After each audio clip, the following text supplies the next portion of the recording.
கர்த்தருடைய சமூகத்தில் கொஞ்ச நேரம் நம் தேவனை நோக்கி நாம் ஜெபிக்க போகிறோம். ஆவியானவரை நோக்கி, நம் தகப்பனாம் இயேசுவை நோக்கி, அப்பா ஸ்தோத்திரம், நீங்கள் இன்னும் என் நாமத்தினால் எதையும் கேட்கவில்லை, கேளுங்கள் என்று சொன்னீரே.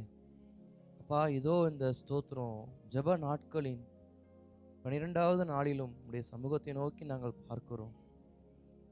வறண்டதும் விடாய்த்ததுமாய் காணப்படுகிறதான இருதயங்கள் ஆண்டவரே ஸ்தோத்திரம் வயல்வெளியாய் மாற பரிசுத்த ஆவியானவரே நீர் உதவி செய்வீராகப்பா.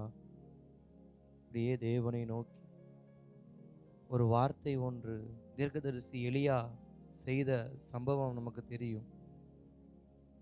காற்றையும் காண மாட்டீர்கள், மழையையும் காண மாட்டீர்கள், ஆனால் வாய்க்கால்கள் தண்ணீரால் நிரப்பப்பட்டிருக்கும் என்று சொல்லப்பட்ட அந்த தீர்க்கமான வார்த்தையின்படியே ஸ்தோத்திரம், வெள்ளங்கள், பஞ்சங்கள், கழுதைக்கும் மிருக ஜீவன்களுக்கும் கிடைக்காத அளவுக்கு ஒரு கொடிய பஞ்ச காலத்திலும் கர்த்தர் பேசுகிறார். நீ காற்றையும் காண மாட்டாய், நீ மழையையும் காண மாட்டாய், ஆனால் உன் வாய்க்கால் முழுவதும் தண்ணீரால் நிரப்பப்பட்டிருக்கும், உன் வாழ்க்கை முழுவதும் நிரப்பப்பட்டிருக்கும், உன் வாழ்க்கை முழுவதும் என்னுடைய நாமத்தினால், என்னுடைய ஆசீர்வாதத்தால் அது நிரப்பப்பட்டிருக்கும். நீ சொப்பனம் காண்பது போல நீ காண்கிற நேரத்தில் உன் வாழ்க்கையில ஒரு அற்புதத்தை செய்ய என்னால கூடும் என்று சொல்லி நீ காற்றையும் காண மாட்டாய், நீ அற்புதம் நடக்க போகிறதுக்கான அடையாளத்தை காண மாட்டா, நீ அற்புதம் நடக்க போறதுக்கான ஸ்தோத்திரம் அந்த அப்படிப்பட்டதான ஒரு ஒரு இயல்பான சூழ்நிலை நீ காண மாட்டாய். ஆனால் உன் வாழ்க்கையில அற்புதம் நடக்கும்னு சொல்லி சாரிபாத் விதவை வீட்டில் அவள் எதிர்பார்க்காத நேரம் ஒரு சத்தம் கேட்டது. கர்த்தருடைய வார்த்தை, பஞ்ச காலம் முடியும் வரை உன் பாத்திரத்தில் எண்ணெயும் மாவும் குறையாது, உன் பாத்திரத்தில் இருக்கிற எண்ணெயும் மாவும் குறையாது. அப்படி ஒரு அற்புதம் நடக்கும்ன்ற விஷயத்தை தன் வாழ்க்கையில் எதிர்பார்க்கல. ஆனால் ஸ்தோத்திரம், தேவன் அற்புதம் செய்ய வைத்தார், அற்புதம் செய்தார். அதுபோல இன்றைக்கு நம்முடைய வாழ்க்கையில காற்று வராது, நம்முடைய வாழ்க்கையில மழை வராது, ஆனால் நம்முடைய வாழ்க்கையில தண்ணீர் நிரப்பப்பட்டிருக்கும். அந்த தண்ணீர் நிரப்பப்பட்டிருக்கும்.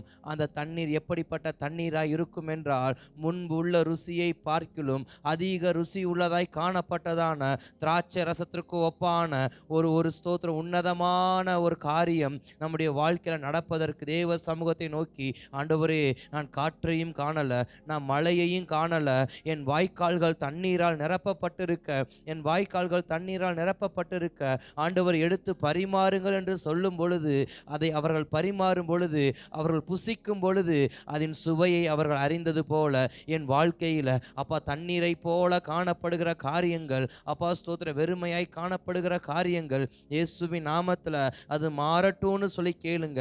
இயேசுவே, என் வாழ்க்கையில வெறுமையாய் இருக்கிற காரியங்கள் மாறட்டும்பா, வெறுமையான இடங்கள் மாறட்டும்பா. ஆண்டவரே ஸ்தோத்திரம், பயனற்று கடக்கிறதான இடங்கள் மாறட்டும்பா, பயனற்ற என் வாழ்க்கை மாறட்டும்பா, பயனற்ற என் குடும்பத்தின் சூழ்நிலை மாறட்டும்பா, பயனற்ற என்னுடைய வாழ்க்கை முறை மாறட்டும்பான்னு சொல்லி தேவ சமூகத்தை நோக்கி, ஆவியானவரே உம்முடைய சமூகத்தை நோக்கி கேட்கிறோம். காற்றையும் காண மாட்டீர்கள், மழையையும் காண மாட்டீர்கள், ஆனால் வாய்க்கால்கள் மாத்திரம் நிரப்பப்பட்டிருக்கும் அல்லவா. ஹல்லேலூயா, ஹல்லேலூயா. நன்றி தகப்பனே, நன்றி தகப்பனே, நன்றி தகப்பனே. ஹல்லேலூயா. நன்றி நன்றி நன்றி நன்றி நன்றி நன்றி.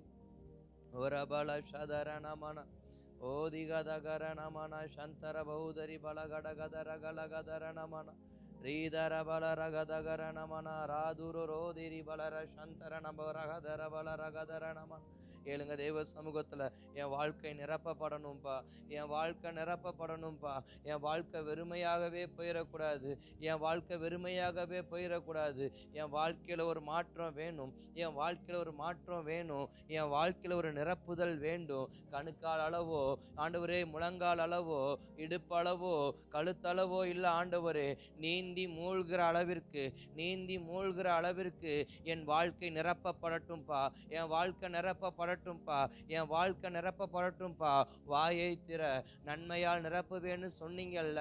எங்க வாழ்க்கை நிரப்பப்பட, எங்க வாழ்க்கை நிரப்பப்பட ஆண்டவரே, அடையாளம் அற்று போய் கடந்த எங்க வாழ்க்கை மீண்டும் அடையாளம் உள்ளதாய் மாற, வறண்டு போன எங்கள் வாழ்க்கை, தரிசு நிலத்தை போல காணப்பட்ட வாழ்க்கை மீண்டும் ஆண்டவரே வயல்வெளியாய் மாற, ஆண்டவரே தண்ணீரால் நிரப்பப்பட, தண்ணீரால் நிரப்பப்பட கர்த்தர் உதவி செய்வீராக ராஜா. ஹல்லேலூயா, ஹல்லேலூயா. நன்றி, நன்றி, நன்றி, நன்றி, நன்றி, நன்றி. ஓரமன ஷகரபல ரகதகர நமன ரிபல ஷதுரோ ரோதேரி பபரகதர நமன ராதர ரபர ஷத்தத ரீகதர நகர வடகதர பலகதர நமன. ஆவியானவரே கிருபதாங்கப்பா, கிருபதாங்கப்பா, நிரப்பப்பட கிருபதாங்கப்பா, நிரப்புங்கப்பா, நிரப்புங்கப்பா, நிரப்புங்கப்பா. நிரம்பி வழிய என் பாத்திரம் நிரம்பி வழிய, என் மாப்பிசைகிற தொட்டி நிரம்பி வழிய, ஆண்டவர் என் களஞ்சியம் நிரம்பி வழிய. ஸ்தோத்திரம். ஒரு அற்புதம் காண செய்வீராக, அற்புதம் காண செய்வீராகப்பா. 5 அப்பங்கள் தான் 5000 பேருக்கு போஷிக்கப்பட்டதல்லவா. ஒரு கலசம் எண்ணெய் தான் அது வீடு முழுக்க இருக்கிற குடங்கள் நிரம்புவதற்கதாக மாறியதல்லவா. ஆண்டவரே, என்னை உம்மிட சமூகத்தில் ஒப்பு கொடுக்கிறேன். என்னைய நிரம்பி வழிய பண்ணுங்க. நான் நிறைவுள்ளவனாய் இருக்க விரும்புகிறேன்ப்பா. நான் நிறைவுள்ளவனாய் இருக்க விரும்புகிறேன். என் ஆவிக்குரிய வாழ்க்கையில நான் நிறைவுள்ளவனாய் இருக்க விரும்புகிறேன். என் குறைகள் எல்லாம் கிறிஸ்து இயேசுவால் நிறைவாக்கப்படும் என்று சொல்லப்பட்ட வார்த்தையின்படி அப்பா, என்னுடைய குறைகள் எல்லாம் மாறி நான் நிறைவுள்ள வாழ்க்கையை வாழ கர்த்தனுக்கு உதவி செய்யுங்கப்பா. ஆண்டவரே, ஒரு நிறைவுள்ள வாழ்க்கை, ஒரு பூரணம், ஒரு பரிபூர்ணமான வாழ்க்கையை நாங்கள் வாழ கர்த்தர் உதவி செய்யுங்க. ஆம்ராஜ், அந்த 12வது நாட்கள்ல நாங்கள் பூரணம் அடைய உதவி செய்யுங்கப்பா. நாங்கள் பூரணம் அடைய உதவி செய்யுங்கப்பா. நாங்கள் பரிபூரணம் அடைய உதவி செய்யுங்கப்பா. ஆவியானவரே, உம்முடைய கரத்துல வருகிறோம். நிரம்பி வழிய பண்ணுங்கப்பா, நிரம்பி வழிய பண்ணுங்கப்பா, நிரம்பி வழிய பண்ணுங்கப்பா. S Jesus. ஆண்டவரே, நிரம்ப பண்ணுங்க. எஸ். அன்பின் பரலோக பிதாவே, குமாரனாம் இயேசுவின் நாமத்தில் ஜெபிக்கிறோம். ஆசீர்வதிக்கப்பட்டதான் இந்த மகிழ்ச்சி நிறைந்த இந்த நேரத்திலும், மாலை நேரத்தில் ஆவியானவர் எங்களோடு பேசுவீரார். அப்பா ஸ்தோத்திரம். இங்கு இந்த ஜப நேரத்தில் கூடியிருக்கிற எங்கள் யாவரையும் அது கரத்தில் ஒப்பு கொடுக்கிறேன். அப்பா, வெறுமையாய் காணப்படுகிறதான இடங்கள், வெறுமையாய் காணப்படுகிறதான இடங்கள் வயல்வெளியாய் மாறட்டும். ஆண்டவரே ஸ்தோத்திரம்.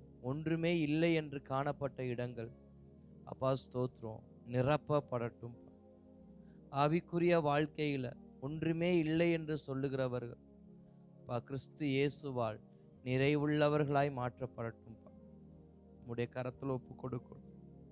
பரிசுத்த ஆவியானவர் உமது கிருபையை தந்து, உமது இரக்கத்தை தந்து எங்களை நடத்துங்க, எங்களை பூரணப்படுத்துங்க, எங்களை பூரணப்படுத்துங்க. இயேசுவின் நாமத்தில் நல்ல பிதாவே, ஆமென், ஆமென், ஆமென். அல்லேலூயா, ஆமென். கர்த்தர் நல்லவர். அல்லேலூயா, ஆமென். கர்த்தர் நல்லவர். உங்கள் யாவரையும் இயேசுவின் நாமத்தில் அன்போடு வாழ்த்துகிறேன். கர்த்தருடைய கிருபை உங்கள் யாவரோடும் கூட இருந்து உங்களை தொடர்ந்து நடத்தட்டும். ஆமென். இந்த நாளிலும் நாம் கர்த்தருடைய வார்த்தையை நாம் கொஞ்ச நேரம் தியானித்து நாம் ஜெபத்தோடு தொடர்ந்து நம் தேவ சமூகத்திலிருந்து நாம் கடந்து செல்ல கர்த்தர் நமக்கு உதவி செய்வாராக. அல்லேலூயா. கர்த்தருடைய வார்த்தையை கேட்கலாமா? இல்லை ஒரு அரை மணி நேரம் கழிச்சு கேட்கலாமா? கேட்கலாமா? ஆயத்தமா? சரி. கர்த்தர் நல்லவர். நம்ம திருப்பிக் கொள்ளலாம். ஆதியாகமத்தின் புஸ்தகம், ஆதியாகமத்தின் புஸ்தகம் 18ஆம் அதிகாரம், ஆதியாகமம் 18ஆம் அதிகாரம் அதன் 10வது வார்த்தையை வாசிக்கலாமா? அப்பொழுது அவர் ஒரு உற்பவ காலகட்டத்தில் நிச்சயமாய் உன்னிடத்திற்கு திரும்ப வருவேன், நிச்சயமாய் உன்னிடத்திற்கு திரும்ப வருவேன். அப்பொழுது உன் மனைவியாகிய சாராளுக்கு ஒரு குமாரன் இருப்பான் என்றார். ஸ்தோத்திரம். சாராள் போதும் போதும் போதும். ஜெபிக்கலாமா? யாவரும் கண்களை மூடி தேவ சமூகத்துக்கு நேராக. S Jesus. பரிசுத்தரே மே ஸ்தோத்திரிக்கிறோம். அன்பின் பரலோக பிதாவே, இயேசுவின் நாமத்தில் ஜெபிக்கிறோம்ப்பா. இதோ வார்த்தை உமக்கு முன்பாக இருக்கிறது, சபை உமக்கு முன்பாக இருக்கிறது, நாங்கள் உமக்கு முன்பாக இருக்கிறோம். எங்களோடு கர்த்தர் பேசு, எங்களோடு கர்த்தர் பேசு, எங்களோடு கர்த்தர் பேசு. உம்முடைய கரத்தில் ஒப்பு கொடுக்கிறோம் இயேசுவின் நாமத்தில் நல்ல பிதாவே. ஆமென். அல்லேலூயா. ஆமென். கர்த்தர் நல்லவர். மீண்டும் ஒரு விசையாக யாவரும் திருப்பிக் கொள்ளுங்கள். ஆதியாகமத்தின் புஸ்தகம் 18ஆம் அதிகாரம் அதன் 10வது வசனத்தை சபையார் யாவரும் சேர்ந்து வாசிக்கும்படி அன்பாய் கேட்கிறேன். வாசிங்க.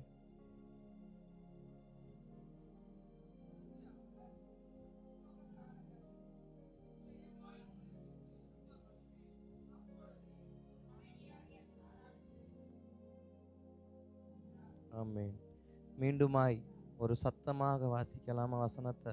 கொஞ்சம் உயிரோடு இருக்கிறது போல வாசிக்கலாமா வசனத்தை? செத்தவர்களை போல வாசிக்காம உயிரோடு இருக்கிறவர்களை போல வசனம் வாசிச்சா கொஞ்சம் நல்லா இருக்கும். வாசிக்கலாமா?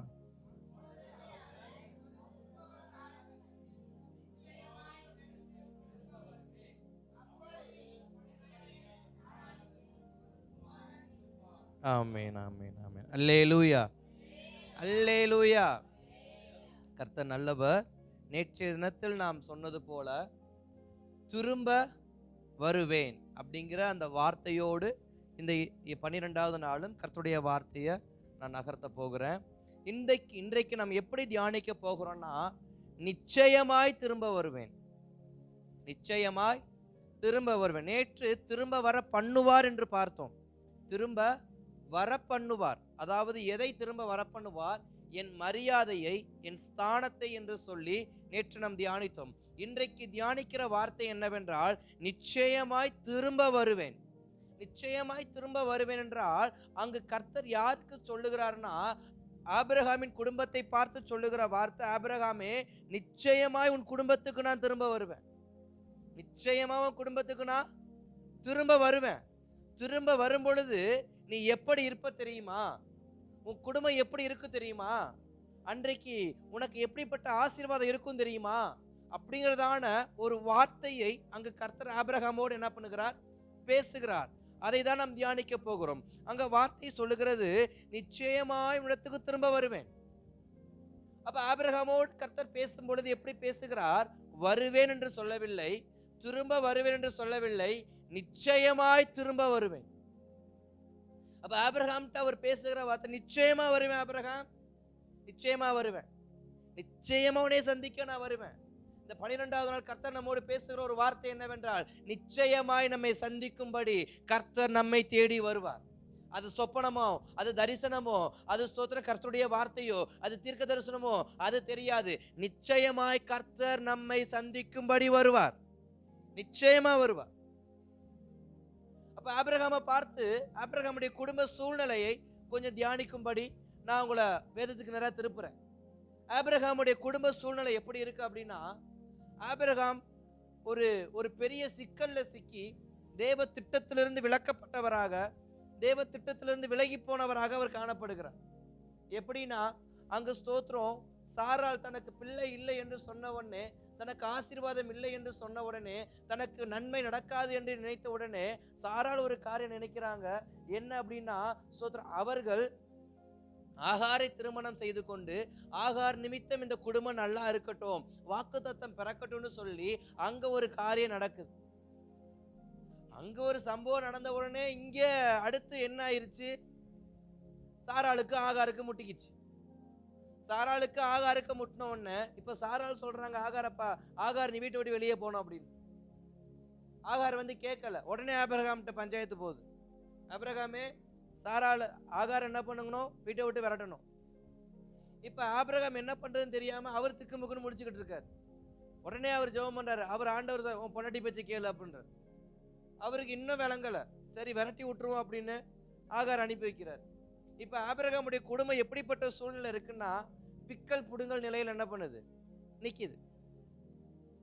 இதுவரைக்கும் சண்டையே வராத குடும்பம், சமாதானத்தோடு வாழ்ந்த குடும்பம், தேவ கிருபையில வாழ்ந்த குடும்பம் இப்ப எப்படிப்பட்ட நிலைமைக்கு தள்ளப்பட்டு இருக்குன்னா, தேவ திட்டத்துக்கு விலகுனதுனால அங்கு ஸ்தோத்திரம் சமாதானம் குறைஞ்சு போய் காணப்படுது. அங்கு வாக்குத்தத்தம் நிறைவேற்றப்படாம காணப்படுது. அங்க ஒற்றுமை இல்லாம காணப்படுது. அங்க ஸ்தோத்திரம் அங்க தேவனுடைய துதி இல்லாம காணப்படுது. அங்க ஸ்தோத்திரம் எப்படிப்பட்ட நிலைமை என்றால், சமாதானமும் இல்லை, சந்தோஷமும் இல்லை, வருத்தமும் அங்கே குடிகொண்டு நிற்கிறது. ஆபிரகாமுடைய குடும்பம் எப்படிப்பட்ட நிலைமையில இருக்குன்னா, வருத்தத்தோடு நிற்கிறார்கள். வருத்தத்தோட தங்கள் அப்பத்தை புசிக்கிறார்கள், வருத்தத்தோட தங்கள் ஆகாரத்தை புசிக்கிறார்கள், வருத்தத்தோட தேவ சமூகத்துல காணப்படுறாங்க. ஆனா இதுவரைக்கும் அவர்கள் வருத்தப்படல. இதுவரைக்கும் சந்தோஷத்தோடு தேவ சமூகத்துக்கு போனாங்க, சந்தோஷத்தோடு ஆகாரம் புசிச்சாங்க, சந்தோஷத்தோடு தேவனுடைய காரியங்களை செஞ்சாங்க. ஆனா அவங்க இப்ப செய்யற காரியங்கள் எல்லாம் வருத்தத்தோடு இருக்கு. காரணம் என்ன? சித்தத்தை விட்டு விலகியதா. இப்ப சித்தத்தை விட்டு விலகியதான குடும்பமாகி ஆபிரகாமுடைய குடும்பத்தை பார்த்து கர்த்தர் ஒரு வார்த்தை சொல்றாரு, நிச்சயமா நான் உன் வீட்டுக்கு வருவேன், நிச்சயமா உன் வீட்டுக்கு வருவேன். அன்றைக்கும் உன் வீடு எப்படி தெரியுமா இருக்கும்? வருத்தப்பட்ட வீடா இருக்காது. அன்னைக்கும் உன் வீடு ஏமாற்றப்பட்ட வீடா இருக்காது. அன்றைக்கும் உன் வீடு சோத்திரம் சமாதானமற்ற வீடா இருக்காது. அன்றைக்கு நீயும் உன் மனைவியும் சந்தோஷப்பட்டு இருப்பீர்கள். நீயும் சந்தோஷமா இருப்ப, உன் குடும்பம் சந்தோஷமா இருக்கும், உன் வீடு ஆசீர்வாதமா இருக்கும், உன் அரண்மனைக்குள்ளே சுகமும் அது நிரம்பி வழிந்திருக்கும்னு சொல்லி அங்க ஆபிரகாமை பார்த்து கர்த்தருடைய வார்த்தை வருது. இப்ப ஆபிரகாமுடைய குடும்பம் எப்படி இருக்கு? வருத்தத்தோடு இருக்கு. ஆனா கர்த்தர் சொல்றது என்ன? நான் சந்திக்கும் போதும் குடும்பம் எப்படி இருக்கும்? சந்தோஷமா இருக்கும். அப்ப நிச்சயமாகவே திரும்ப வருவேன், நிச்சயமாகவே திரும்ப வருவேன். எதற்காக? எதற்காக? எனக்கு சொன்னதை நிறைவேற்றும்படி, எனக்கு சொன்னதை நிறைவேற்றும்படி. இங்க ரோமர் எழுதுற நிருபத்துல ஒரு வார்த்தை சொல்லப்பட்டிருக்கும். 9:9 வாசிங்க. ரோமர் 9:9. அந்த வாக்குத்தத்தமான வார்த்தையானது குறித்த காலத்திலே வருவேன். ஆரம்பத்துல இருந்து வாசிங்க. அந்த வாக்குத்தத்தமான வாக்குத்தத்தம், அந்த வாக்குத்தத்தமான வார்த்தையாவது, அந்த வாக்குத்தத்தமான வார்த்தையாவது குறித்த காலத்திலே வருவேன், அப்பொழுது சாராள் ஒரு குமாரனை பெறுவாள் என்பதே. போதும். வாக்குத்தத்தமான வார்த்தை. இங்கு சாராளுக்கு கொடுக்கப்பட்ட வார்த்தை என்ன? பிள்ளை பிறக்கும் என்பது. நமக்கு அந்த போர்ஷன் வேண்டாம், அதுக்கு மேல இருக்கிற போர்ஷனுக்கு போவோம். வாக்குத்தத்தமான வார்த்தை, வாக்குத்தத்தமான வார்த்தையை நான் குறித்த காலத்தில் நிறைவேற்றுவதற்கு வருவேன். அல்லேலூயா. உயிர் இருக்கா? ஸ்தோத்திரம். இருந்தா கொஞ்சம் என்னை அப்பக்கப்ப பாருங்க, உயிர் இல்லாத மாதிரியே இருக்காதீங்க. ஸ்தோத்திரம். அப்ப ஆபிரகாமோடு கர்த்தருடைய வார்த்தை எப்படி இருக்கு அப்படின்னா, குறித்த காலத்திற்கு வருவேன். எதற்கு வருவேன்? வாக்குத்தத்த வார்த்தையை நிறைவேற்றுவதற்காகவே நான் வருவேன். அப்ப கர்த்தர் குறித்த காலத்திற்கு ஆபிரகாமை சந்திக்கும்படி நிச்சயமாய் திரும்ப வருவேன்னு சொன்னார்னா, எதற்கு வருவேன்னு சொன்னாரு? அவனை பார்த்து மீண்டும் ஸ்தோத்திரம் ஆகாரம் புசித்து விட்டு போவதற்கு வருவேன்னு சொன்னாரா? இல்ல இல்ல, உன்னுடைய வாக்குத்தத்தம் நிறைவேற்றப்பட்டது என்பதை உனக்கு அறிவுறுத்தும்படியாக வருவேன். ஸ்தோத்திரம். வந்து இன்னும் 10 நாள்ல உனக்கு அற்புதம் நடக்கும் நான் சொல்ல வரப்போறதில்ல, இன்னும் 1 வருட காலத்துல உனக்கு அற்புதம் நடக்கும் நான் சொல்ல வரப்போறதில்ல. உனக்கு சொன்னதை நான் நிறைவேற்றி விட்டேன் என்பதை உனக்கு நினைப்பூட்டும்படி நிச்சயம் நான் திரும்ப வருவேன்னு சொல்லி அங்க ஆபிரகாமோடு கர்த்தர் பேசுகிறார். ஏன்னா ரோமர் அப்படிதான் சொல்றாரு, வாக்குத்தத்த வார்த்தை குறித்த காலத்திற்கு நிறைவேற்றுவதற்கு வருவேன். இன்றைக்கும் கர்த்தர் நம்மோடு பேசுகிற ஒரே ஒரு வார்த்தை என்னவென்றால், எனக்கு சொன்ன வார்த்தையை நிறைவேற்றுவதற்கு குறித்த காலத்திற்கு நிச்சயமாய் அவர் திரும்ப வருவார். அவர் வரமாட்டார்னு இல்ல. ஒருவேளை வாக்குத்தத்தத்தின் நிமித்தம் நமது குடும்பத்துல சில வருத்தங்கள் வந்திருக்கலாம், கர்த்தருடைய தீர்மானத்தின் நிமித்தம் சில பலவீனங்கள் நமக்கு வந்திருக்கலாம், கர்த்தருடைய வார்த்தைக்கு காத்திருக்கிற நம்மளை பார்த்து அநேகர் பல வார்த்தையை சொல்லியிருக்கலாம். ஆனா நிச்சயமாய் கர்த்தர் சந்திக்கும்படி வருவார். நிச்சயமா எனக்கு சொன்ன வாக்குத்தத்த வார்த்தையை நிறைவேற்றுவதற்காகவே வருவார்.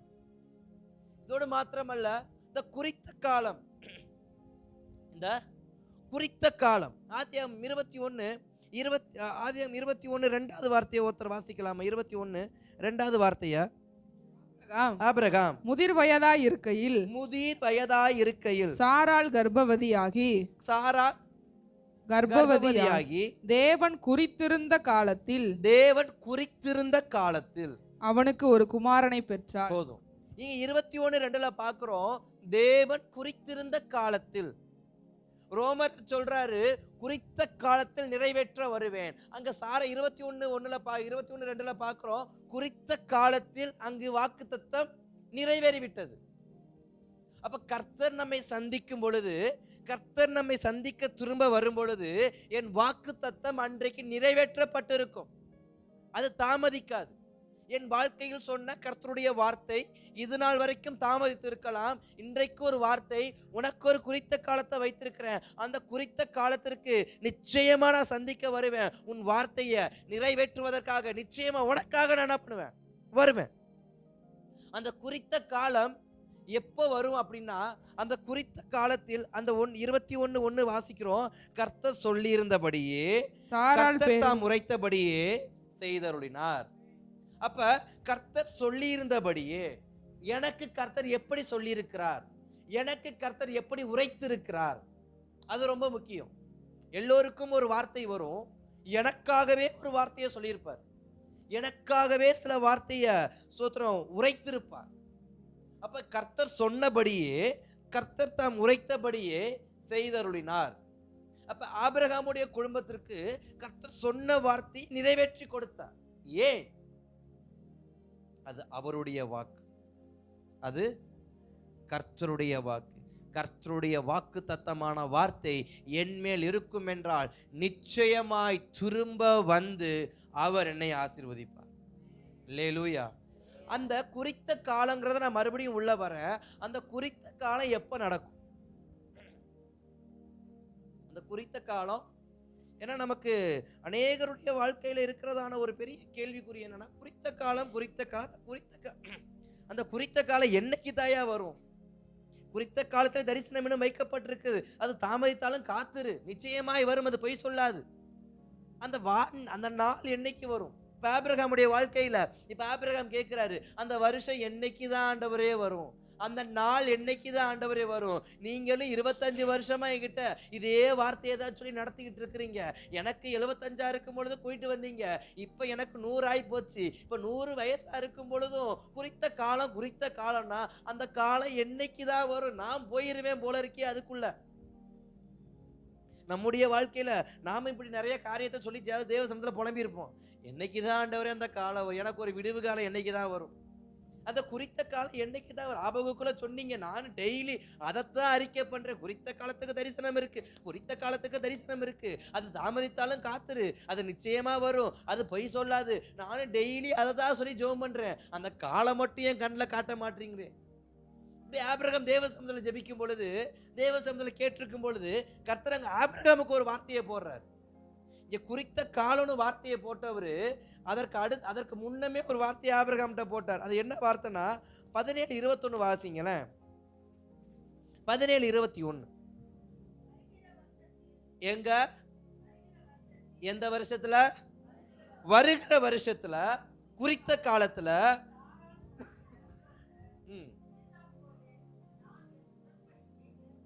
ஸ்தோத்திரம். இங்கு கர்த்தர் ஒரு வார்த்தையை மீண்டும் தெளிவுபடுத்துகிறார் ஆபிரகாமுக்கு. மீண்டும் தெளிவுபடுத்துகிறார். என்ன வார்த்தையை தெளிவுபடுத்துகிறார்னா, வருகிற வருஷத்தில். ஆபிரகாமுக்கு குறித்த வருஷம் பல வருஷங்கள் போனாலும் இப்ப 17வது வருஷம் அதிகாரத்துல 21வது வசனத்துல திட்டமும் தெளிவுமா பேசுகிறார். என்ன வார்த்தை பேசுகிறார்னா, வருகிற வருஷத்தில். அல்லேலூயா. நிச்சயமா நான் சொல்றேன், உசுறு இருந்திருந்தா கண்டிப்பா வருகிற வருஷம் எனக்கு நன்மை நடந்திருக்குன்னு ஒரு கையை தூக்கி ஆமேன் வந்திருக்கும். உசுறு இல்லாம நான் என்னமோ எல்இடியில டிவி படம் போட்டு காட்டுற மாதிரி உட்காந்து பார்த்துட்டு இருந்தா, அப்ப நம்ம வாழ்க்கையில என்னைக்கு கருத்தை சந்திச்சு என்னைக்கு வாக்குத்தத்தம் நிறைவேறது? ஆனா படமா ஓட்டிக்கிட்டு இருக்கேன் பின்னாடி பார்த்துட்டு இருக்கிறீங்க. ஒரு உசுரோட பிரசங்கத்தை கேளுங்க, நான் அதுல இருந்தே சொல்லிட்டு இருக்கேன். கொஞ்சம் உசுரோட கேளுங்க.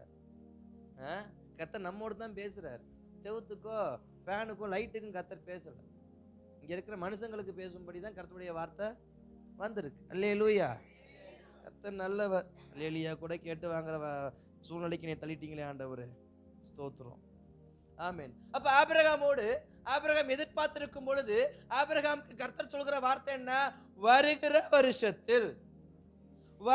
வருஷத்தில் ஒரு காலம் இருக்கு. அந்த காலம் என்பது கர்த்தர் நம்மை சந்திக்கிற நாளை குறிக்கிறது. காலம் என்றால் பல காலங்கள் அல்ல, வருகிற வருஷம். இப்ப ஆபிரகாமுக்கு 99 வயசு ஆயிருச்சு. இப்ப கர்த்தர் சொல்றாரு, வருகிற வருஷம் உனக்கு 100 வயசு ஆயிரு ஆபிரகாமே. வருகிற வருஷத்துல ஒரு நாள் நியமிக்கப்பட்டிருக்கு. அந்த ஒரு நாள்ல உனக்கு ஒரு பையன் பிறப்பான். அந்த பையனுக்கு பேர் ஈசாக்குன்னு வையின்னு சொல்லி கர்த்தர் ஆபிரகாமோடு பேசி முடித்துட்டாரு. மறுபடியும் 18வது அதிகாரத்துல வந்து கர்த்தர் ஆபிரகாமோடு பேசுறாரு. உன் மனைவி சாராள் எங்கன்னு கேட்கும் பொழுது ஆபிரகாம் சொல்றாரு, என் மனைவி சாராள் கூடாரத்துக்கு அந்த பக்கம் இருக்கிறா அப்படின்னு சொல்லும் பொழுது அப்ப கர்த்தருடைய வார்த்தை வருகிறது. ஒரு உற்பத்தி காலம் ஒண்ணு வருகிறது. ஒரு உற்பவ காலத்துல நான் நிச்சயமாக திரும்பி வருவேன். அப்ப சாராள் கையில ஒரு ஆண் குழந்தை இருக்குன்னு சொல்லும் பொழுது இங்க சாராள் என்ன பண்ணிட்டு இருக்கிறாங்க? சிரிச்சுக்கிட்டு இருந்தாங்க. சாராள் என்ன பண்ணிட்டு இருந்தாங்க? சிரிச்சுக்கிட்டு இருந்தாங்க. அப்ப நம்முடைய வாழ்க்கையில கர்த்தர் தீர்க்கமாய் பேசும்போது நம்ம என்ன பண்ணிட்டு இருக்கிறோம்? சிரிச்சுட்டு விளையாண்டுட்டு பராக்கு பார்த்துக்கிட்டு இருந்தா வாக்குத்தத்தம் எப்படி நிறைவேறும்? எப்படி நிறைவேறும்? ஆபிரகாமோட திட்டமா 17ஆம் அதிகாரத்துல பேசிட்டாரு. நினைப்பூட்டும்படி மீண்டும் 18ஆம் அதிகாரத்துல பேசுறாரு. இங்க என்ன பண்ணிட்டு இருக்காங்க? சிரிச்சிட்டு இருக்காங்க. இப்ப கர்த்தர் கேட்கிறாரு, ஏன் நான் சிரிக்கவே இல்லையே, நான் சிரிக்கவே இல்லையே. மீண்டுமாய் சொல்லுகிறேன், கர்த்தர் நம்மோடு பேச விரும்பும் பொழுது நாம் எந்த அளவுக்கு தேவ சமூகத்தில் விருப்பத்தோடு இருக்கிறோமோ அந்த விருப்பத்தையும் வாஞ்சையும் பார்த்தே நிச்சயமாய் கர்த்தர் நம்மோடு பேசுவார். ஏன்னா பேச போறது நான் கிடையாது. அல்லேலூயா. அதனால நம்ம பாஸ்டர் தானே பேசுறாரு அப்படின்னு நினைப்புல மட்டும் தயவு செஞ்சு இருக்காதீங்க. ஏன்னா எனக்கு கடந்து வந்த காரியத்துல இந்த நாள் வரைக்கும் பண்ண பிரசங்கத்தை நானும் திருப்பி பார்த்துட்டு தான் இருக்கேன். யூடியூப்ல போய் திரும்ப கேட்க தான் செய்வேன். நான் தான் பேசுறேன்னு எனக்கே சில சமயத்துல கேள்விக்குறியோட பார்ப்பேன். சில சத்தியங்கள் தேவன் உடைக்கும் பொழுது, சில வார்த்தை தேவன் உடைக்கும் பொழுது எனக்கு ஆச்சரியமா இருக்கும். அதனால கேட்கிற நாம நகைப்போடு கேட்காம ஆர்வத்தோடு கேட்டா நிச்சயமா கர்த்தர் என்ன பண்ணுவார்? இன்னும் பேசுவார். அப்ப ஸ்தோத்திரம்.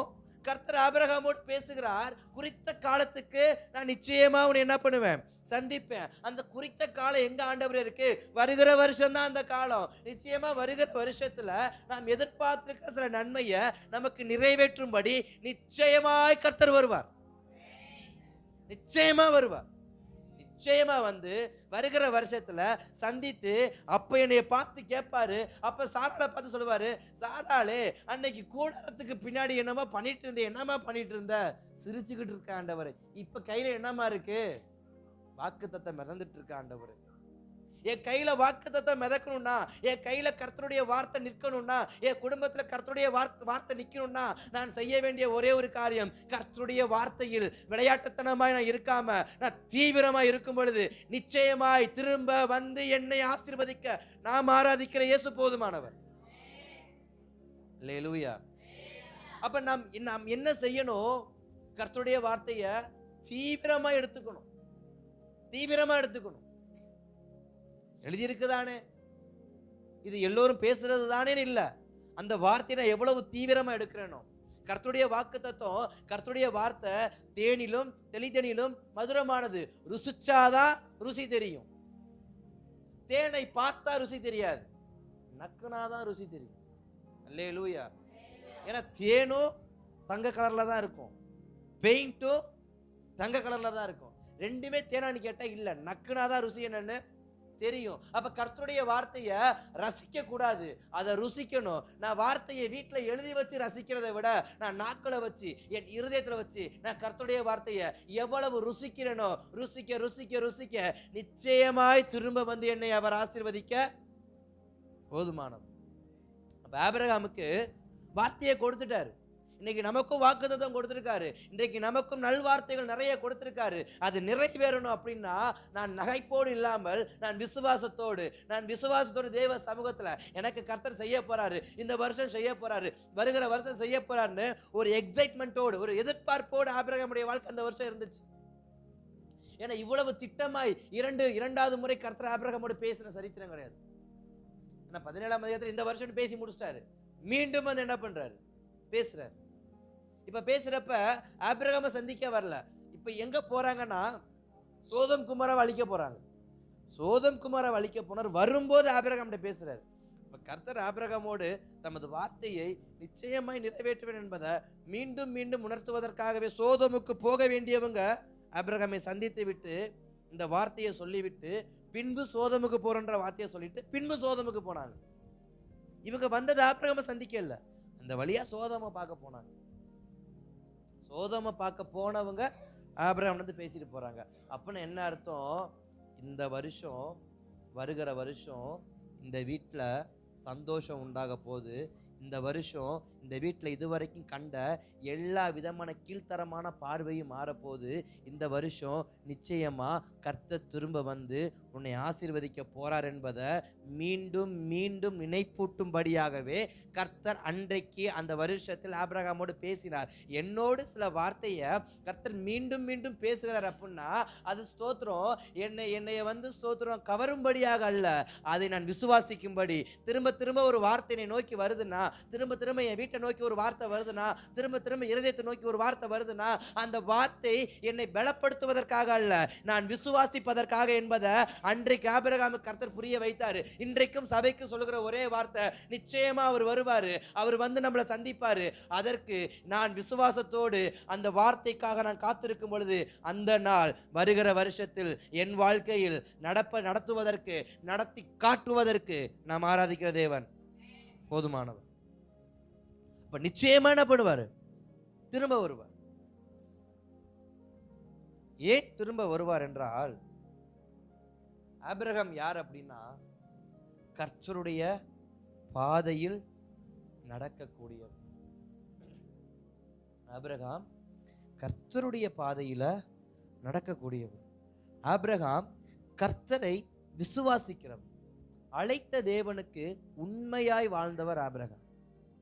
அழைத்த தேவனுக்கு உண்மையாய் வாழ்ந்தவர் ஆபிரகாம். அடுத்து 2 மனிதர்கள் எனக்கு பின்னாடி பிரசங்கத்தில் இருக்கிறாங்க. நான் ஸ்தோத்திரம். அடுத்து நம்ம தியானிக்க போற வார்த்தையை நான் சொல்லிடுறேன். மத்தேயுவின் சுவிசேஷம் 14:25 எடுத்து வச்சுக்கோங்க. இந்த வசனத்தையும் வாசிங்க. வாசிச்சதுக்கு அப்புறமா நான் இந்த வார்த்தையை நான் மீண்டும் தொடர்றேன். வாசிங்க. மத்தேயு 14:25.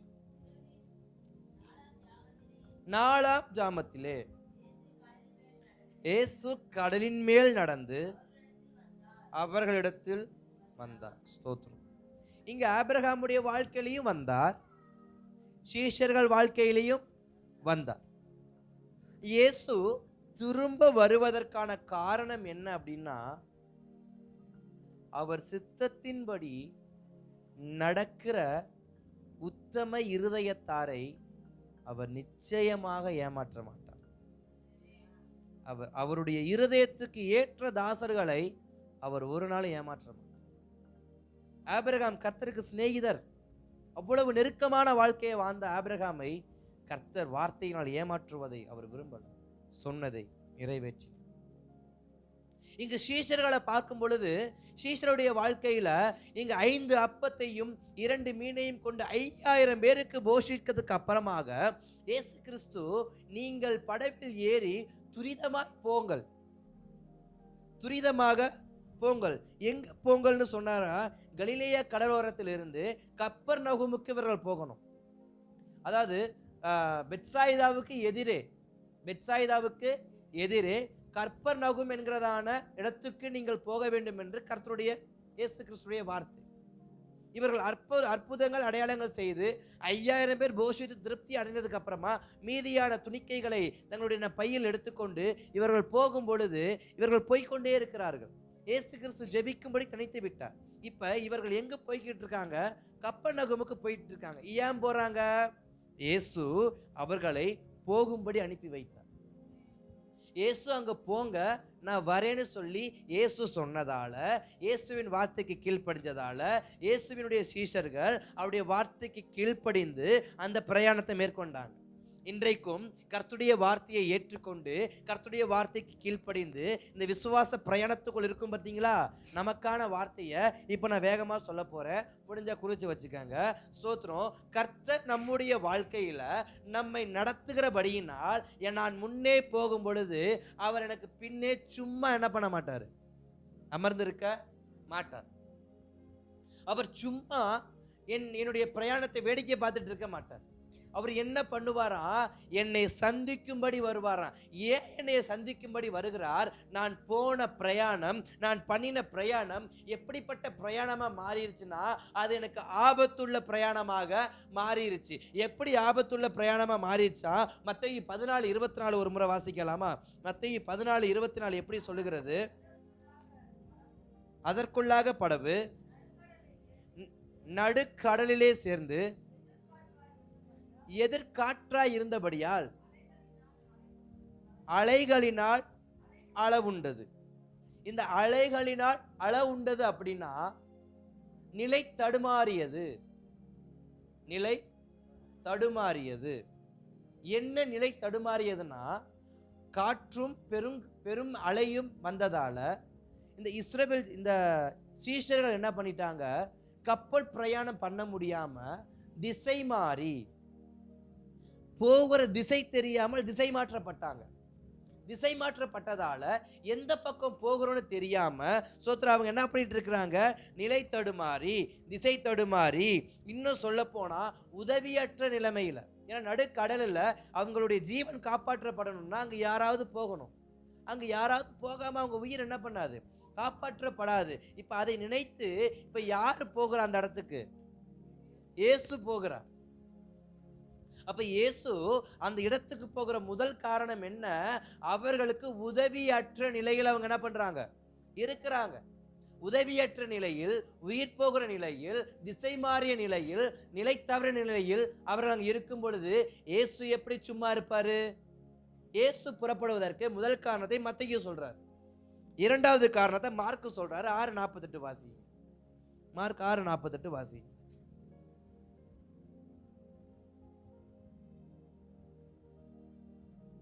நானே வாசிக்கிற எடுத்து இங்க வாசிக்கிறது நீ.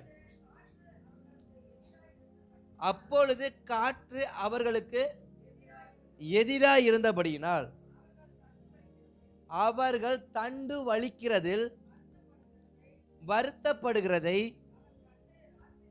அவர் கண்டு ராத்திரி. போதும். இங்கு மார்க் இரண்டாவது காரியத்தை சொல்றாரு.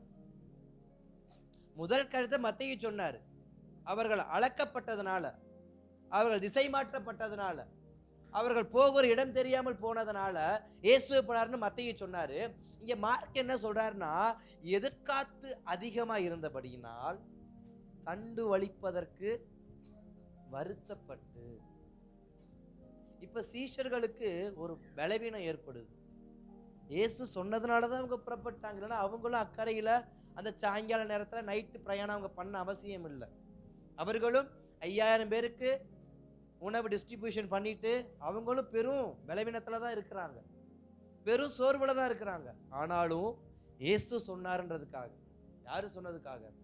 இயேசு சொன்னதுக்காக அந்த ராத்திரி பிரயாணத்தை அவங்க என்ன பண்ணாங்க, மேற்கொள்ள ஆரம்பிச்சாங்க. இப்ப தண்டு வலிக்க, அதாவது படகுல துடுப்பு என்ன பண்ண முடியல, போட முடியல. காற்று அந்த அளவுக்கு பலமா இருக்கு, துடுப்பு போட முடியல. அதாவது முன்னேற முடியாமல் தவித்துக் கொண்டிருக்கிற சீஷர்களுக்காக இயேசு என்ன பண்ணார், வந்தார். என் வாழ்க்கையில நான் இயேசுவின் பாதையில தான் போறேன், நான் முன்னேறவே முடியல. என்னால முன்னேறவே முடியலன்னா என்னை சந்திக்க இயேசு வருவார். அடுத்த காரணத்தை யோவான் எழுதுறாரு. 6:19 வாசிங்களேன்.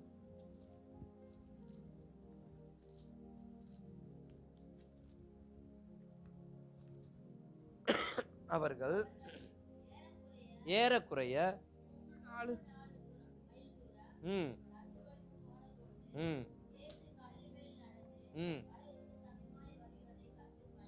ஸ்தோத்திரம். இப்ப இவங்க எவ்வளவு தூரம் போயிருக்கிறாங்க? 3-4 மைல் தூரம் தண்டு வலித்து துடுப்பு போட்டு போயிட்டாங்க. இப்ப இவ்வளவு தூரம் போனவங்களுக்கு அடுத்து போக முடியல. அப்ப திரும்பவும் வர முடியாது. திரும்ப வரணும்னா 3-4 மைல் என்ன பண்ணணும்? மீண்டும் கடந்து வரணும். இவ்வளவு தூரம் கஷ்டப்பட்டு போயிட்டாங்க.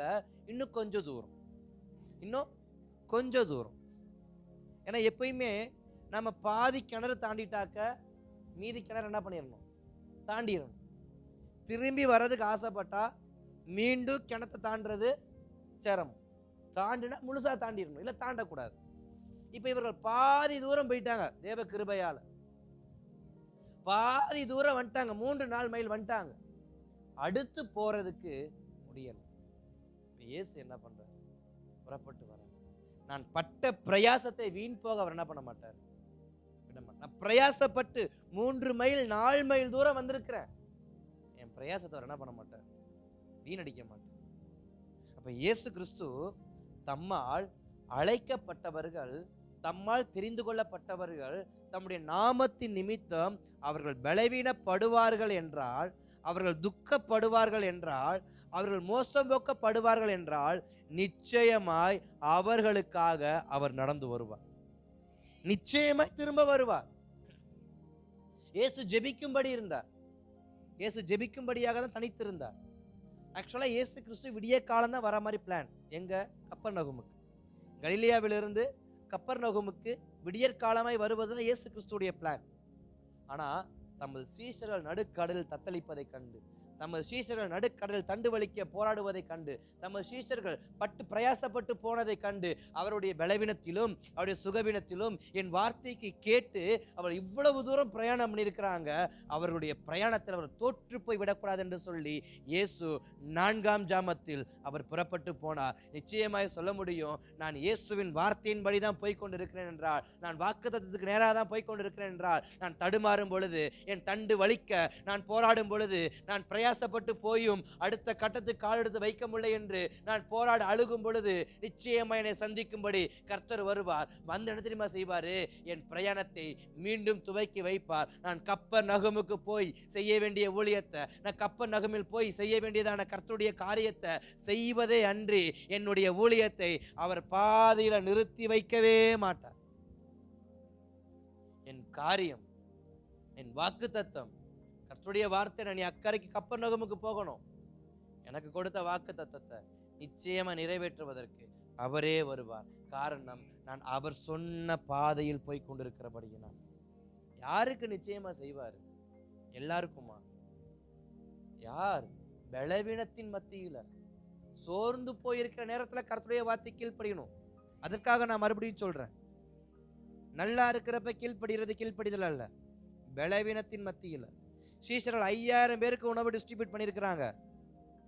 ஒரு கல்யாண வீட்டுக்கு பரிமாறினா 5000 பேர் சாப்பிட்டு முடிக்க எவ்வளவு நேரம் ஆகும்?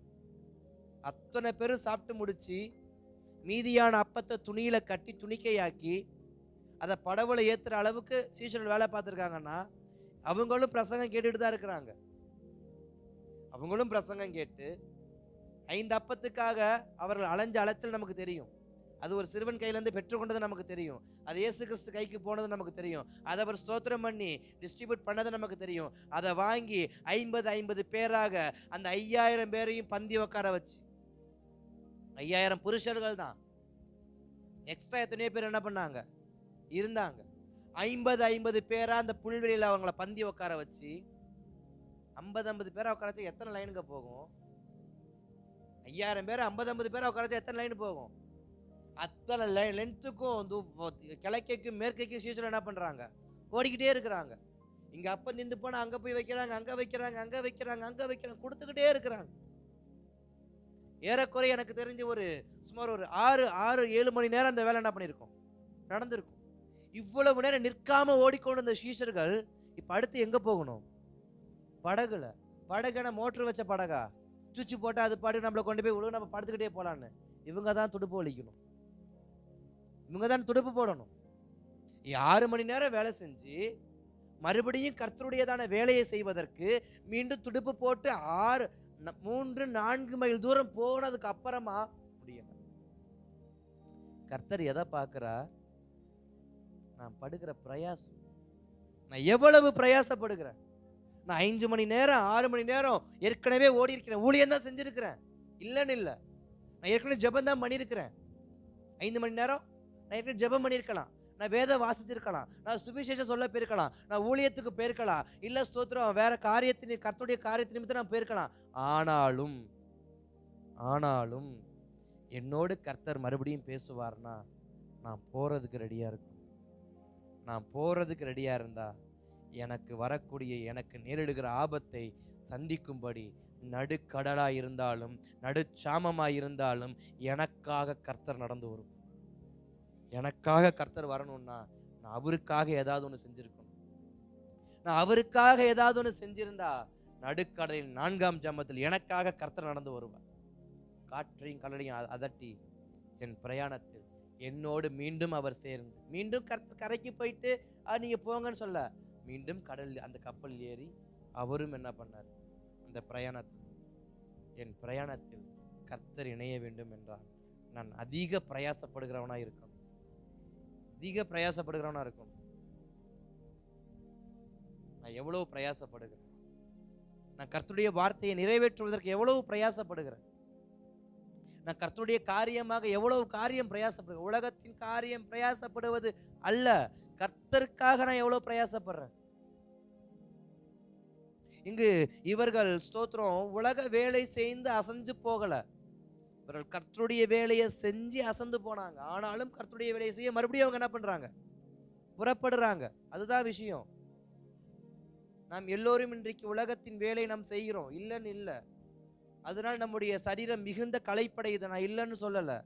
அந்த களைப்பின் மத்தியில் கர்த்தருடைய காரியத்தை நான் செய்கிறேன், அதை தான் கர்த்தர் பார்க்கிறார். நான் நாள் முழுக்க விடிய காலம் 5 மணிக்கு நான் வேலைக்கு போயிருக்கலாம், 6 மணிக்கு வேலைக்கு போயிருக்கலாம், 4 மணிக்கு வேலைக்கு போயிருக்கலாம். அது ரெண்டாவது. கர்த்தருடைய காரியத்தை நான் எவ்வளவு பிரயாசப்படுறேன், அதுதான் கர்த்தருடைய பார்வையில், அதுதான் கர்த்தருடைய பார்வையில பிரயாசம்.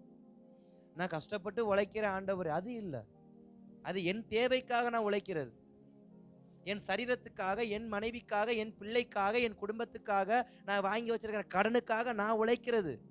அது கர்த்தருக்கான உழைப்பு கிடையாது. கர்த்தருக்காக என் பிரயாசம் எது? அவ்வளவு நேரம் ஊழியம் செஞ்சும் அவர்கள் போனார்கள் பார்த்தீங்களா, அதுதான் பிரயாசம். மீதமான துணிக்கைய கூடை நிறைய 7 கூடை நிறைய எடுத்துக்கொண்டு அவர்கள் போனாங்க பார்த்தீங்களா, அது பிரயாசம். இதை ஏன் ஆண்டவரை சேர்த்து வச்சுட்டு கொடுத்து விடுங்க, எல்லாத்தையும் எடுத்துட்டு போட்டவங்க யாராவது என்ன பண்ணட்டும், அங்கே வச்சா அவன் பாட்டுக்கு எடுத்துட்டு போயிடுவாங்க, வாங்க நம்ம வேலையை பார்த்துட்டு. இல்லை இல்லை, அதை கவனமாக கர்த்தர் சொன்னபடியே கவனமாய் அந்த மீதியான துணிக்கையை எடுத்து அதை சேர்த்து வைத்து பின்பு அதை கப்பலில் ஏற்றி கப்பலை தண்டு வலித்து கொண்டு போய்கிட்டு இருக்கிறார். அந்த பிரயாசத்துக்கு கர்த்தர் நிச்சயமாய் திரும்ப வரும், நிச்சயமா திரும்ப வரும். சீஷர்கள் அழுகுறாங்க, சீஷர்கள் புலம்புறாங்க, நாங்கள் மடிந்து போகிறோமே, ஆவேசம் ஆவேசம் என்று கத்துறாங்க. இயேசு சொல்ற ஒரே ஒரு வார்த்தை, பயப்படாத, நான் தான் வந்திருக்கேன்.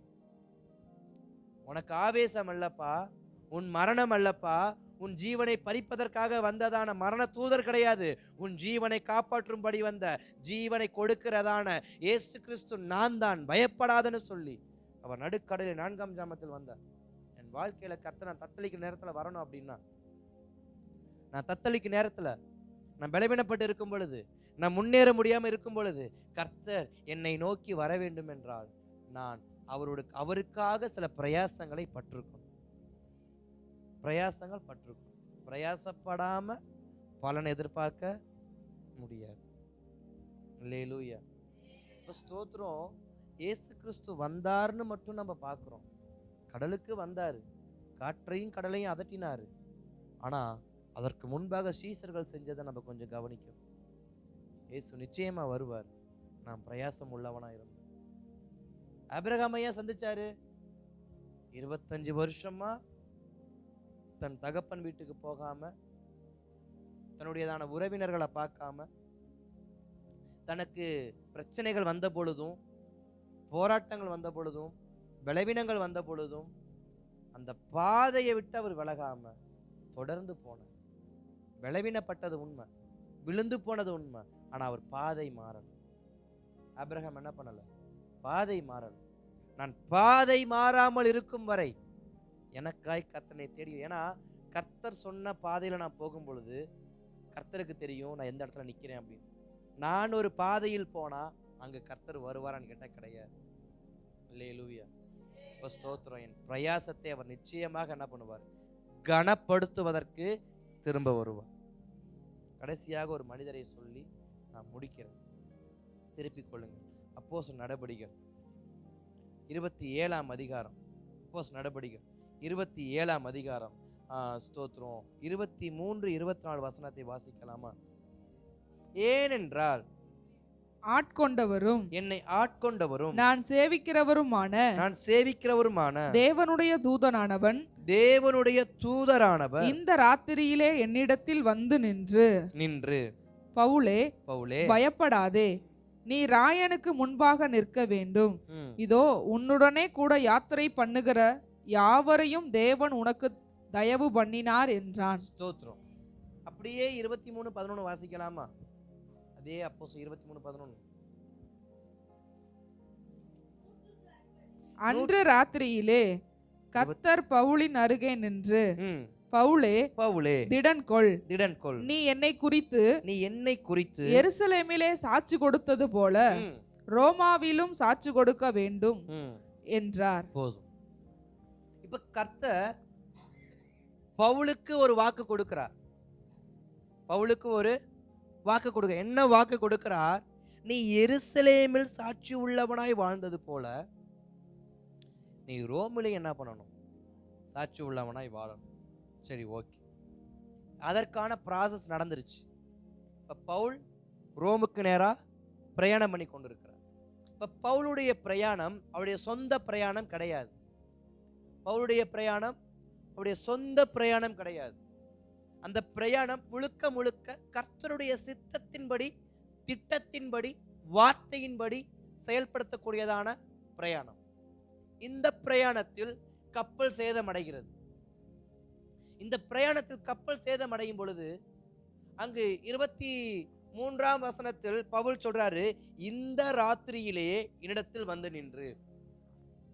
இந்த ராத்திரி நேரம், எந்த ராத்திரி நேரம்? நான் மீண்டும் போவதற்கு வழி தெரியாமல் போராடி கொண்டிருக்கிற இந்த ராத்திரி நேரம்.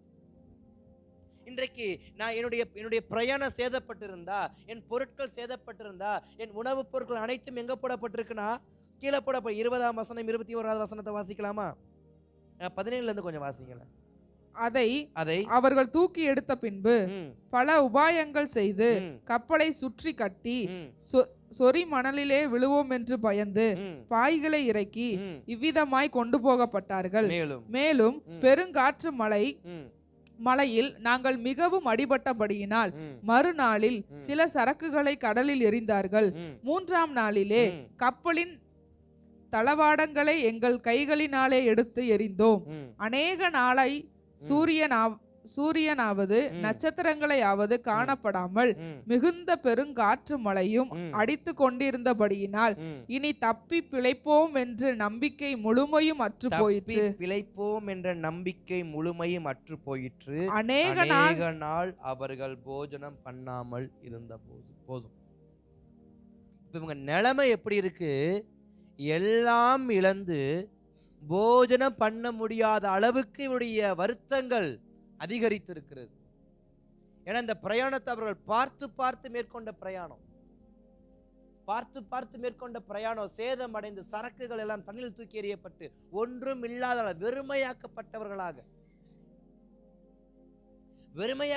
இந்த பிரயாணத்தில் இருக்கும் பொழுது பவுல் ஒரு வார்த்தை சொல்றாரு, இந்த ராத்திரி என்னோட கர்த்தர் பேசினார், நீ திடமனதாயிரு, பயப்படாதன்னார். கர்த்தர் நம்மோடு சில சமயம் நம்முடைய இழப்புகள் மத்தியில பேசுவார். நாம் இழந்து போயிருப்போம், நாம் தோற்று போயிருப்போம். இப்ப கர்த்தருடைய வார்த்தை வரும், நீ ஏன் தோத்து போன? நீ எதுல தோத்து போன? என் காரியமா போய் தானே தோத்து போன, பயப்படாது. என் காரியமா போய் நீ தோத்து போன பயப்படாது. நீ பிரயாசப்பட்டது உண்மை, நீ போனது உண்மை. நீ தோத்து போயிருந்தனா பயப்படாது, திடமனதாய் நான் உனக்கு தயவு பண்ணுவேன். நீ தப்பி பிழைப்பதற்கு வழி இல்லை என்று சொன்னாலும் சரி, நான் உனக்கு தயவு பண்ணுவேன். எதுக்கு தெரியுமா? நீ என் காரியமாய் போய் கொண்டிருக்கிறபடியினால் நிச்சயமாய் உன்னை சந்திக்க நான் வருவேன். பயப்படாமல். அந்த வார்த்தை முடிந்தது. அவர்கள் தொடர்ந்து பிரயாணங்களை மேற்கொண்டார்கள். மெலித்தா தீவில் வந்து தஞ்சம் புகுந்தார்கள். தஞ்சம் புகுந்த உடனே அங்கு ஒரு சம்பவம் நடக்குது. ஒரு விரியன் பாம்பு யாரை கடிக்குது? பவுலை கடிக்குது. பவுலை கடித்த உடனே அங்க இருக்கிறவர்கள் சொல்ற எல்லோரும் சொல்ற ஒரே ஒரு வார்த்தை என்ன? இவன் பாவம் செய்தவன், இவன் நிமித்தமாக தான் படகு, அல்லேலூயா, இவன் நிமித்தமாக தான் படகு சேதம் அடைந்தது, இவனை கப்பல்ல ஏத்துனதுனாலதான் இந்த படகு உடைஞ்சிச்சு. இப்ப பாரு, இவன் வந்து பாம்பிட கடிவையும் கிடக்கிறான். இவன் ஒரு நல்லவனே கிடையாது, இவன் ஒரு அயோக்கியன், இவன் ஒரு அயோக்கியன், நல்லவனே கிடையாது அப்படின்னு சொல்லி அங்க இருக்கவங்க பரியாசம் பண்ணும் பொழுது பவுல் அந்த விரியனை எரிகிற நெருப்பில் உதறிவிட்டு அவர் நிற்கிறதை கண்டு, நிச்சயமா சொல்ல முடியும், அநேக பிரயாசத்தை வாங்கியிருக்கலாம், நீங்க நிற்கிறதை கண்டு, பல பிரயாசங்கள், பல அவமானங்கள், என் நிமித்தமாக தான் எதுவுமே நடக்கிறது இல்ல, நான் தான் கேடு கட்டவன்னு சொல்லி பல வார்த்தையை சொல்லலாம். ஆனா நான் நிற்கிறதை கண்டு, யார் தெரியுமா? கர்த்தர். நான் அத்தனை பலவீனத்தின் மத்தியிலையும், அத்தனை பரியாசத்தின் மத்தியிலையும், இத்தனை விஷப்பூச்சி கடியின் மத்தியிலையும் நான் நிற்கிறதை கண்டு, நான் நிற்கிறதை கண்டு, அந்த தீவினுடையதான ஸ்தோத்திரம் ராஜா அதிபதி ஜுரத்தில் கடந்த பொழுது அவனுக்காக பவுல் ஜெபம் பண்ணினார். அவர் போய் ஜெபம் பண்றார், கை வைத்து ஜெபம் பண்றார், அற்புதம் நடக்குது. அடுத்த கட்டத்தை பார்க்கிறப்பதான் அந்த வசனம் ரொம்ப பிரமிக்க வைக்கிற வசனமா இருக்கு. வாசிங்க 10வது வசனத்தை. அவர்கள் எங்களுக்கு அநேக மரியாதை செய்து, எங்களுக்கு அநேக மரியாதை செய்து நாங்கள் கப்பல் ஏறி போகிற போது எங்களுக்கு தேவையானவைகளை ஏற்றினார்கள். இந்த படகு இந்த பிரயாணம் ஆரம்பிக்கும் பொழுது நிறைவுள்ளதாய் ஆரம்பித்தது. அல்லேலூயா. இந்த பிரயாணம் ஆரம்பிக்கும் பொழுது நிறைவுள்ளதாய் ஆரம்பித்தது.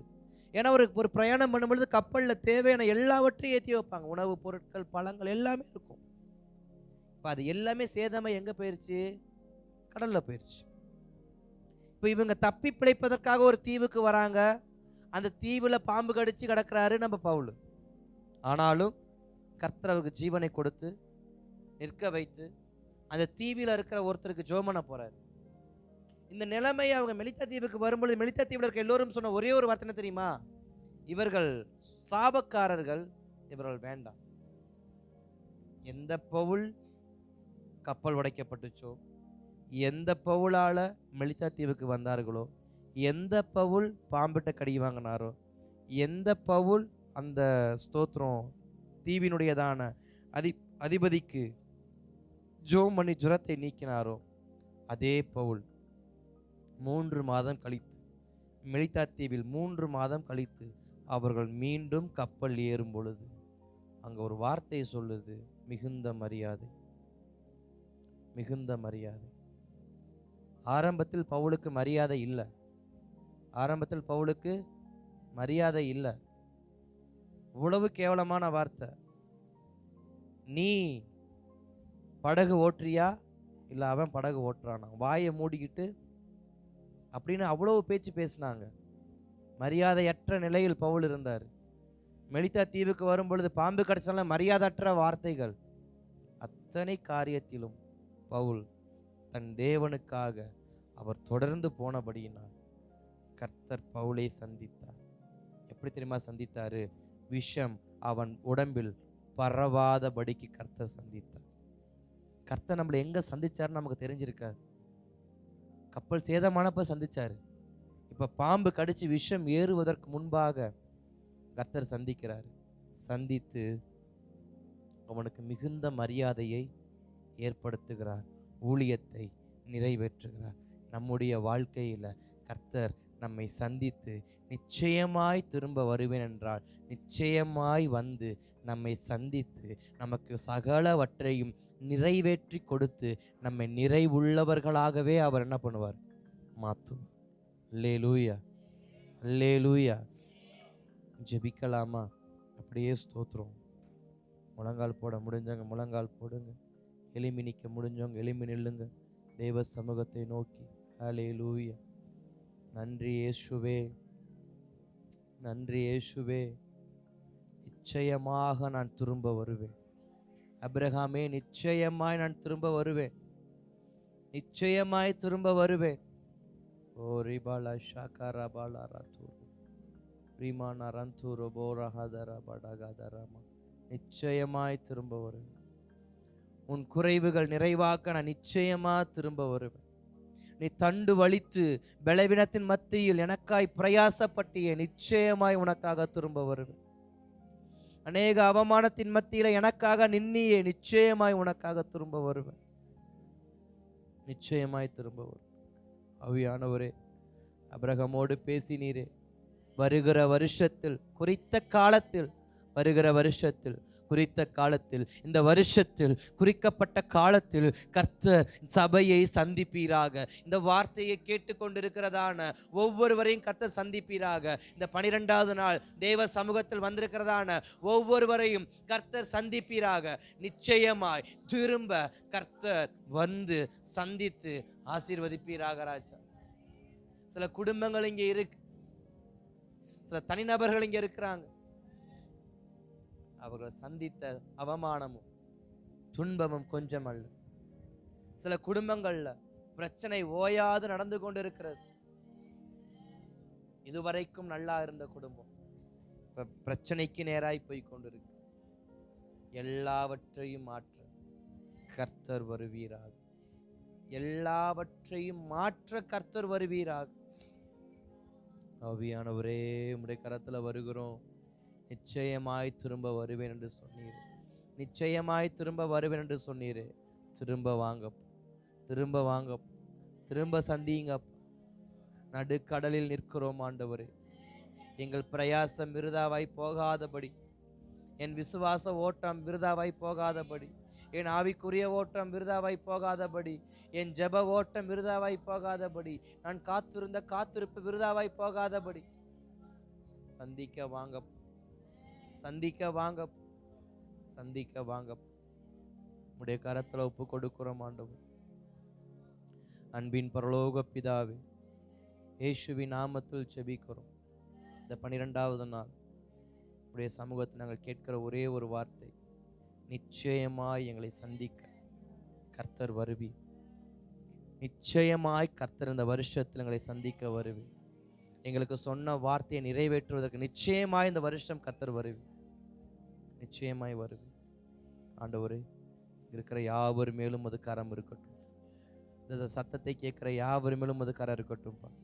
நிச்சயமாய் இந்த வருஷம் எங்களை கர்த்தர் சந்திக்க போறதில் எந்த சந்தேகமும் இல்லை. நிச்சயம் கர்த்தர் சந்தித்து என் நிலையை மாற்றி என் பிரயாணத்தை துவக்கி வைத்து எனக்கு மிகுந்த மரியாதையை கர்த்தர் ஏற்படுத்த இந்த வருஷம் என்னைய சந்திப்பீர். தேவனால் கூடாத காரியம் ஒன்றுமில்லை என்று நாங்கள் மீண்டும் உணர்ந்து கொள்ள கர்த்தர் நிச்சயம் திரும்ப வருவீர். நிச்சயம் திரும்ப வருவீர். நிச்சயம் திரும்ப வருவீர். இயேசுவின் நாமத்தில் நல்ல பிதாவே, ஆமென்.